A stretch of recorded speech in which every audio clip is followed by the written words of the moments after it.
Welcome to Behind the Wines, a freshly bottled podcast about Australian wine, the wines we love, and the people behind them. My mission is simple. I want to get down into the cellar with sommeliers, stomp some grapes with winemakers, and have chats with our finest critics, growers, retailers, and chefs. Today on Behind the Wines, we're joined by one of the most influential figures in modern Australian wine. Louisa Rose has spent more than 3 decades shaping the story of Yalumba, Australia's oldest family-owned winery. She started as a cellar hand and eventually became one of the most respected winemakers in the country. Louisa has been a pioneer in wild fermentation, a champion of authentic vineyard expression, and led the winery to produce 100% vegan wines from the 2012 vintage. Today, Louisa continues to influence the industry in a new role as Global Ambassador and Head of Sustainability for Hillsmith Family Estates, where she's helping shape the future of Australian wine on the world stage. With more than 30 vintages behind her and countless awards along the way, Louisa remains one of the most respected voices in wine.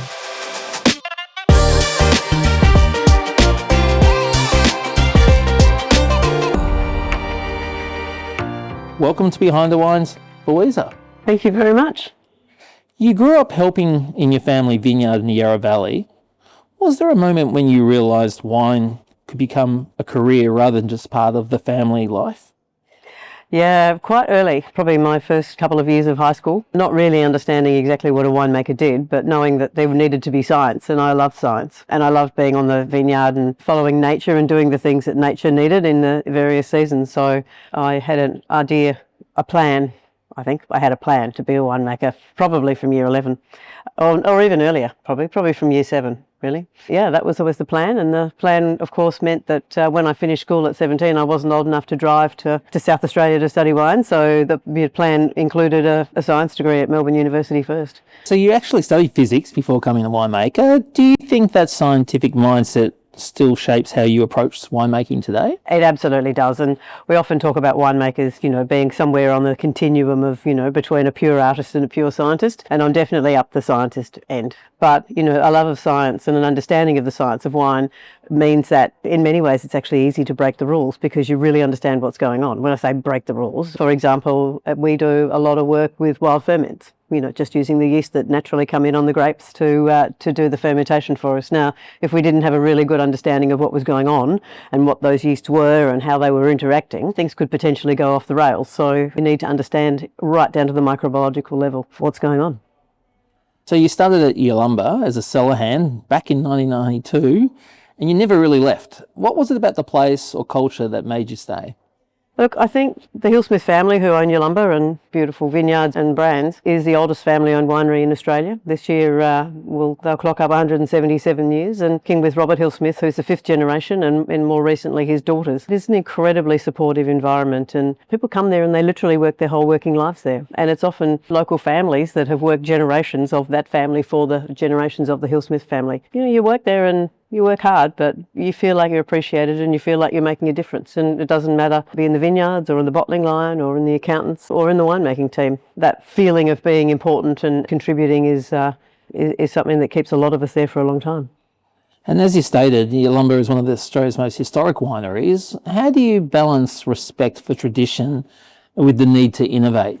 Yeah, that's a great question. And I say this a lot because tradition, could mean we're just an old-fashioned winery and that's been doing the same thing for 177 years, and that couldn't be further from the truth. So I always say that all of those stories, all of the, particularly people that have been there for a long time, they pass on the stories, they pass on the information to new people when they come along, and then we use all of that information and all of that history literally to turn around and go, how do we now make sure that our wines are relevant for now, for the future, that they're delicious, and all of those things. And the family have always encouraged innovative people, scientists, particularly in viticulture and winemaking, and we're curious people. We work with the Wine Research Institute in Adelaide to do a lot of trials, and what if we do this, what if we do that, how can we make this better? And that absolutely just fosters innovation. And then the other side of not probably the same side actually, of the Hillsmith family is that they love to have control over the things that they can control. Now, Mother Nature is one of the things they can't. but they can control things like having their own vine nursery. So when we're planting new vineyards or perhaps looking at new varieties for us, we can start off with the healthiest, cleanest planting material that we can, and the vineyards are going to be the best they possibly could. The Hillsmith family also own a cooperage. So we have an on-site cooperage at Yalumba. We think we're the only winery in the Southern Hemisphere that have their own coopers and make their own barrels. And that is an amazing thing for a winemaker to be able to stand alongside of and work alongside of a cooper to literally craft your barrels, whether it's the size or where the oak comes from or how much it's toasted, so that we can make sure those barrels are absolutely perfect for each vineyard, parcel of grapes or each vintage or whatever it might be. So that keeps us pretty innovative as well. That's fascinating about your barrels. Is that just exclusively for Yalumba? Yes, so the nursery, which is a commercial nursery, so if you wanted to plant a vineyard, you could get beautiful, healthy material, yes. But I'm not getting your barrels. You can't have a barrel, sorry.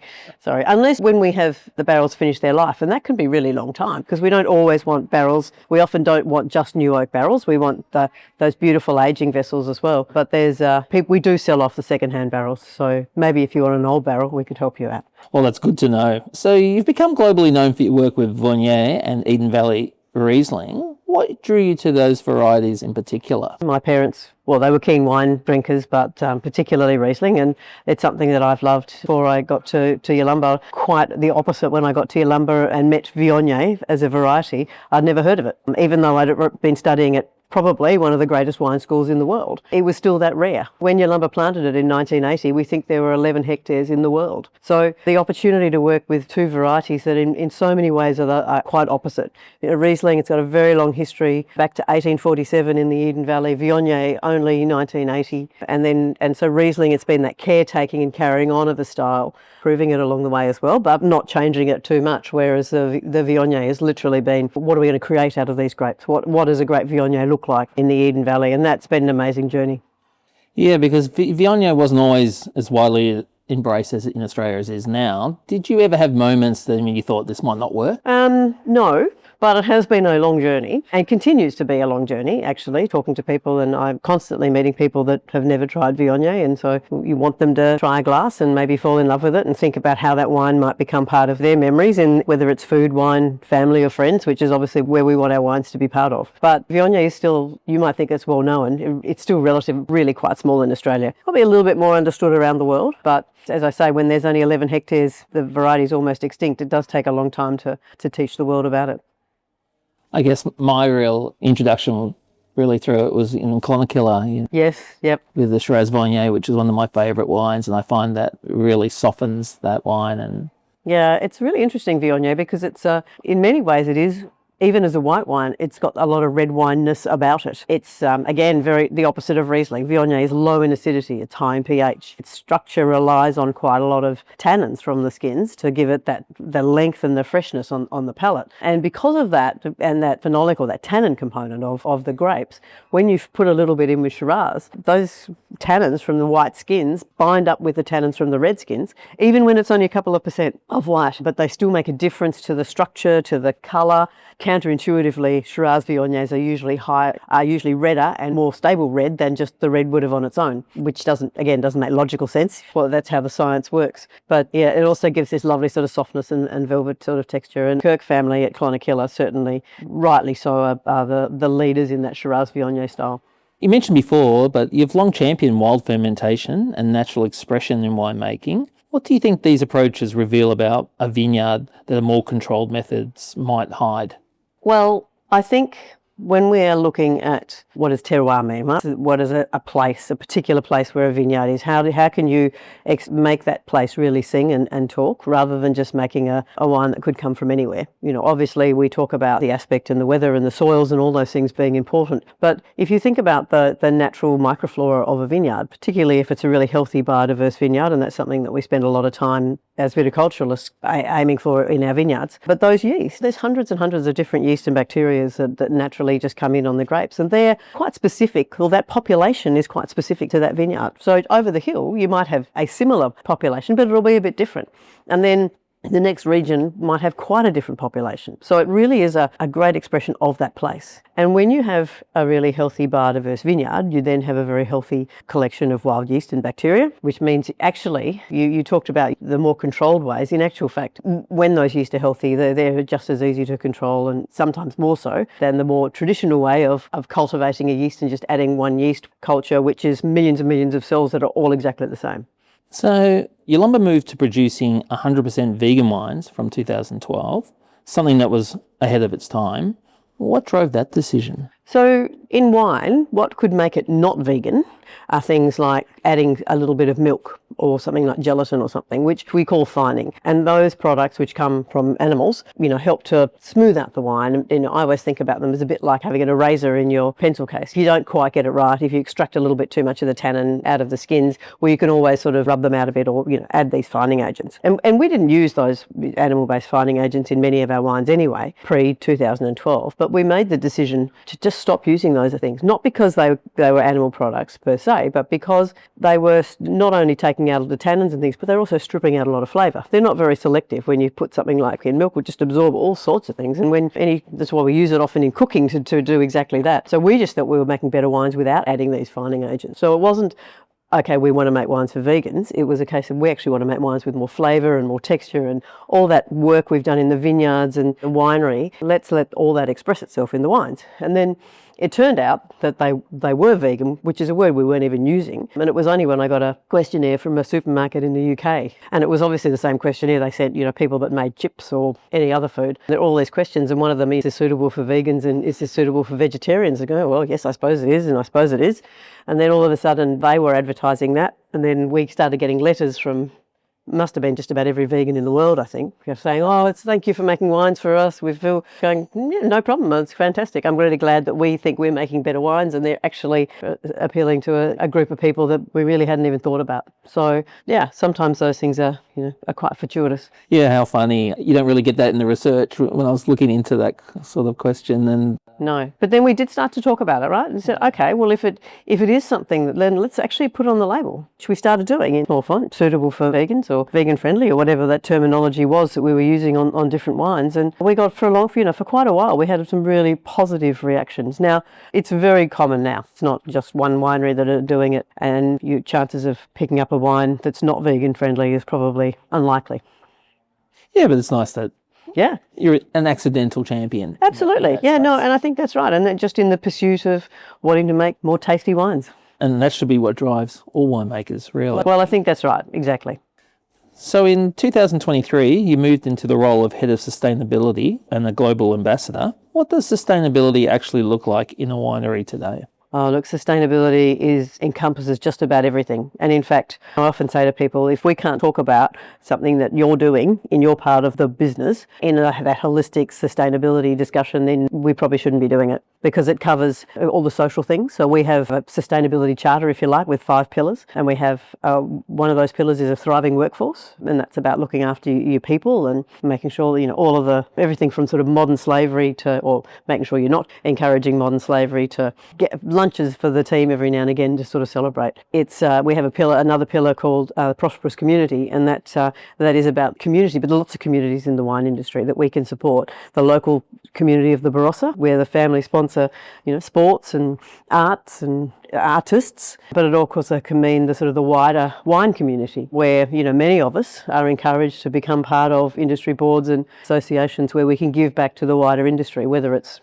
in research or industry leadership or whatever that might be. So that's sustainability is absolutely about people. It's also obviously about making a profit, because I often get this around the wrong way, but you can't be green if you're in the red, which I think is a good thing. So profitability, making sure that you're a good corporate citizen, that you apply to all your licenses and all your accreditations and things. So that's sort of responsible governance, if you like, and that's a really important part of sustainability. But then there's the part that we think about probably more often, particularly in an agricultural industry, and that is about the environmental things. So for us, it's about long-term continuous improvement in our vineyards and wineries. It's about reducing waste. It's about good soil management.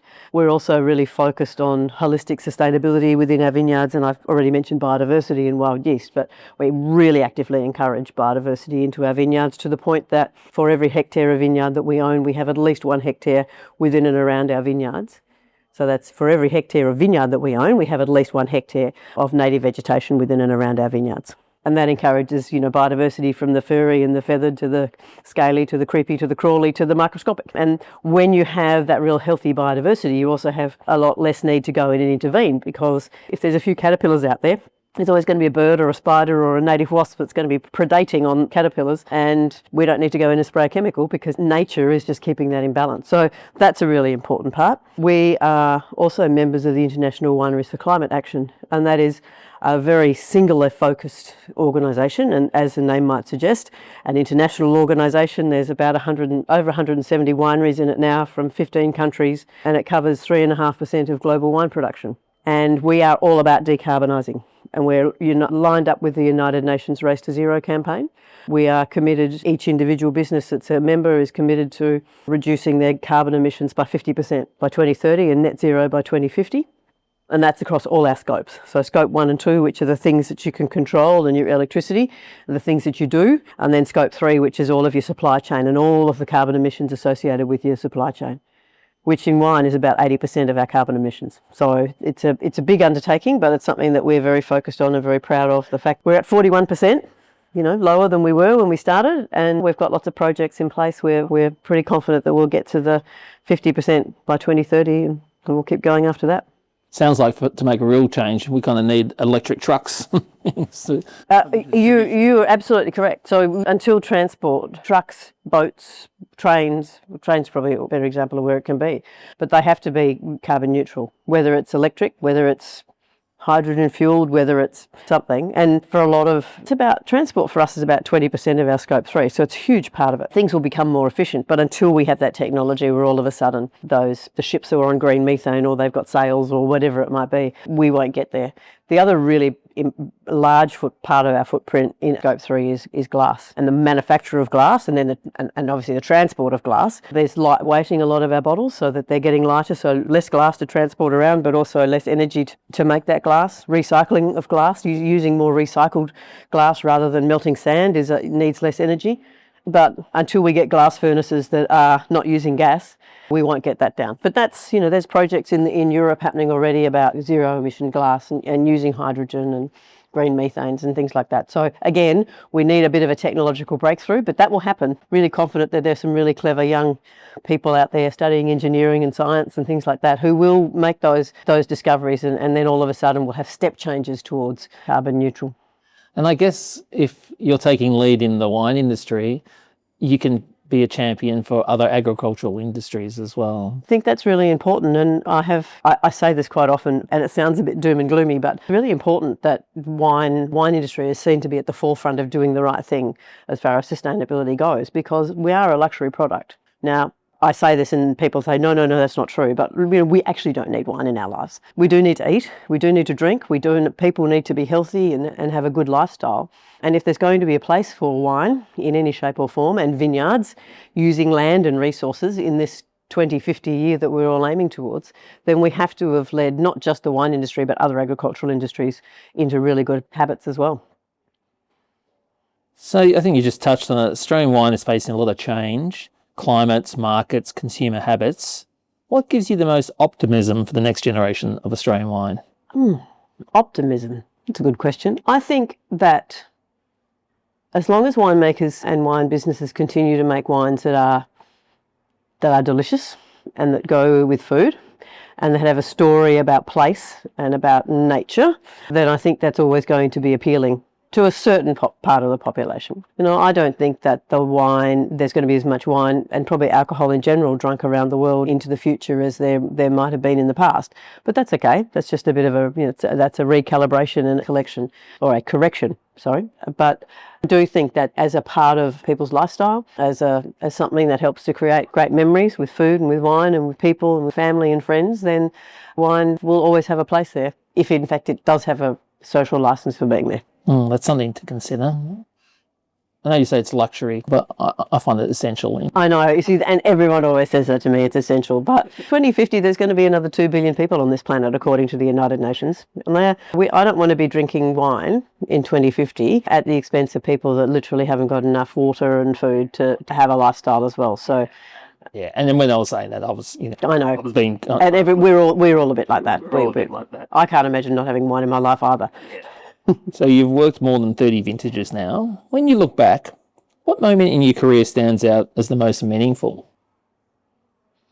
I think probably the day I started, went into work in the cellar, and it was the first job that I'd had outside of working for my family, and it was amazing. I mean, I learnt so much about maybe about being an adult, but maybe about working with other people, meeting other people, realised there were some great people out there, and you could learn so many things about people that had a different upbringing to you, and literally never look back. But there's no one particular moment other than that, but it's just been a progression of experiences and learnings from a lot of really great people that have got me to where I am now. And finally, what still excites you when a new vintage begins? Well, we just wait for a vintage every year. That's the time when we're starting to create things. And when can we start tasting the grapes? Always out in the vineyards early and putting grapes in our mouths that are still so sour that you can't taste anything, but you just can't help yourself. And then the flavours start coming in and start to be able to sort of, if you have a picture of in your mind about, well, the grapes are tasting like this, so the wines will taste like this as long as we don't muck them up during the process.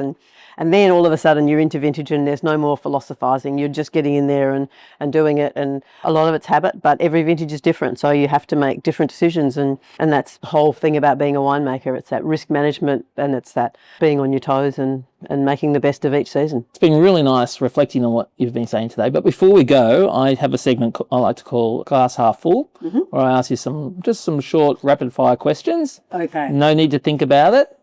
Not too much. What comes from your gut? What's a wine region in Australia that people should be paying more attention to? Tasmania.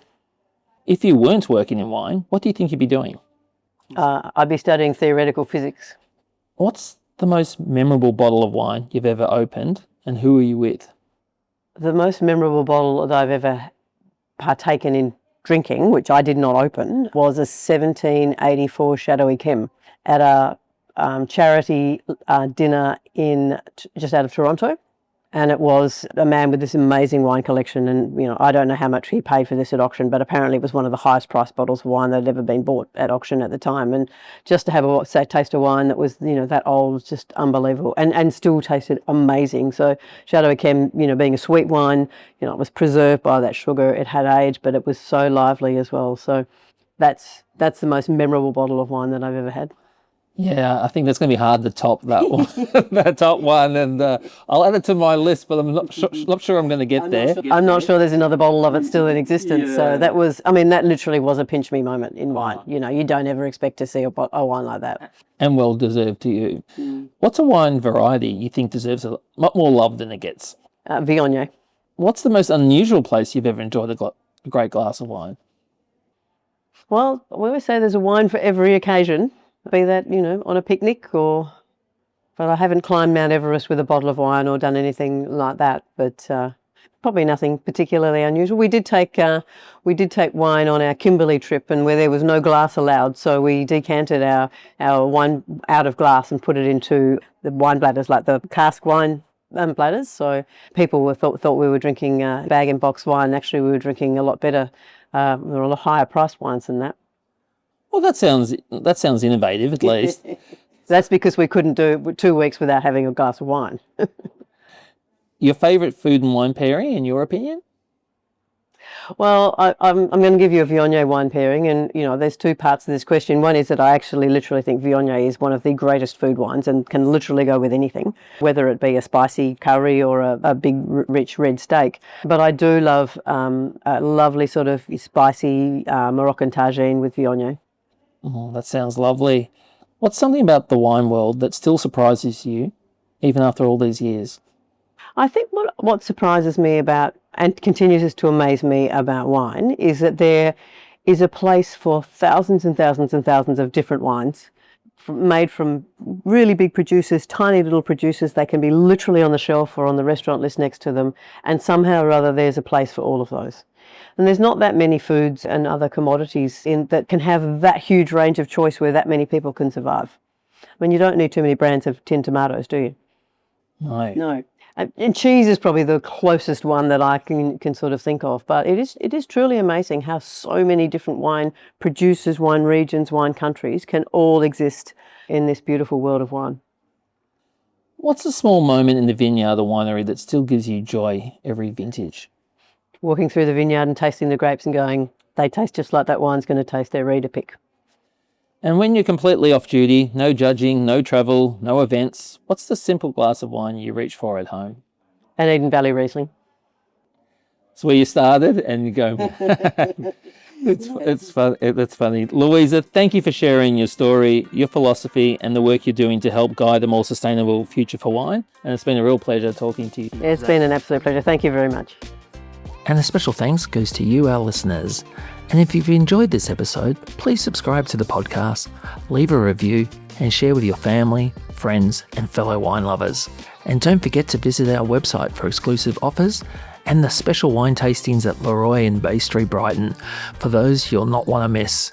And as always, a big thank you to Prue, Mark and Pierre for making this podcast possible, and an acknowledgement to the traditional custodians, the land of the Wurundjeri people, where this podcast is produced. So until next time, stay curious, drink well, and keep your glass half full. Cheers.